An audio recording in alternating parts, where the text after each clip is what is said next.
Bonjour tout le monde, bienvenue à cette troisième et dernière capsule vidéo sur la gestion du stress. Aujourd'hui, je vais vous parler de comment évaluer son propre stress et aussi vous donner des conseils de techniques de gestion de stress. Donc en premier lieu, vous allez devoir identifier vos propres sources de stress. Vous pouvez donc utiliser des questionnaires ou des échelles d'évaluation du stress que vous pouvez trouver en ligne sur Internet. Quand ceci va être fait, vous allez avoir identifié toutes vos sources de stress. Pour chacune de vos sources de stress, vous allez utiliser la théorie du SNIC. Donc, j'ai mentionné dans la première capsule vidéo. Le C, c'est pour le contrôle, I, l'imprévisibilité, N, la nouveauté, et E, pour l'ego menacé. Donc, quand vous allez avoir décortiqué chacune des sources de stress avec cet acronyme-là, vous allez vous poser comme question ce que vous pouvez changer et ce que vous ne pouvez pas changer.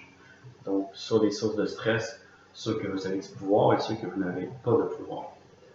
Vous allez ensuite regrouper en fait en différentes classes. Donc, il va y avoir 3 classes pour chaque source de stress.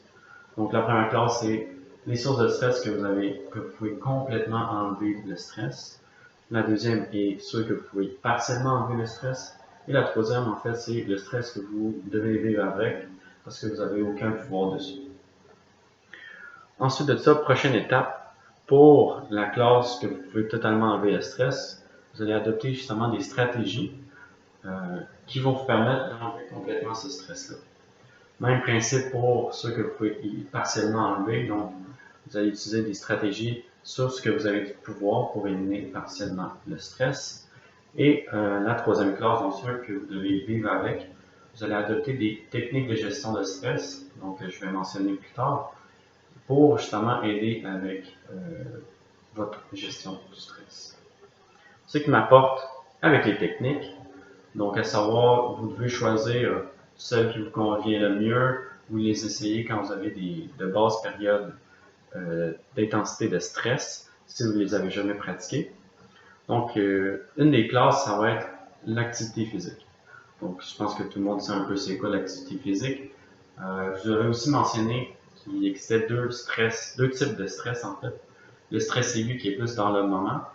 Donc, effectuer de l'activité physique d'intensité faible à modérée, en environ 5 à 30 minutes, ça va permettre de relâcher, en fait, de diminuer le stress, faire la production d'endorphines et aussi de réduire les hormones de stress. Pour ce qui est du stress chronique, donc le stress qu'on veut éviter à tout prix, ça va être de l'activité physique à intensité faible à modérée aussi, de 30 à 60 minutes. Mais très important, c'est quelque chose que vous devez faire régulièrement. Donc, à tous les jours ou du moins souvent dans la semaine. Comme ça va vous aider à gérer votre stress chronique. Deuxième, ça va être les techniques de respiration. Techniques de respiration que j'ai effectuées, en fait, certaines techniques avec le groupe de yoga équilibre. Par exemple, on va avoir la respiration abdominale, la cohérence cardiaque, la technique 4-7-8. Donc, en fait, avec ces techniques-là, vous prenez celle que vous aimez le plus, au moins effectuer de 3 à 5 minutes pour avoir quelques effets bénéfiques. Ce qui m'apporte à la dernière classe est la méditation et conscience corporelle. Donc, dans celle-ci, il va y avoir relaxation musculaire progressive et aussi de la méditation pleine conscience.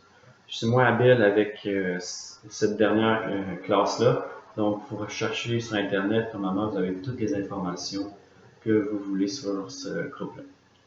Donc, merci de m'avoir écouté. Ça m'a fait plaisir d'être avec vous cet automne et j'espère que vous allez continuer de bouger et à être actif. Merci.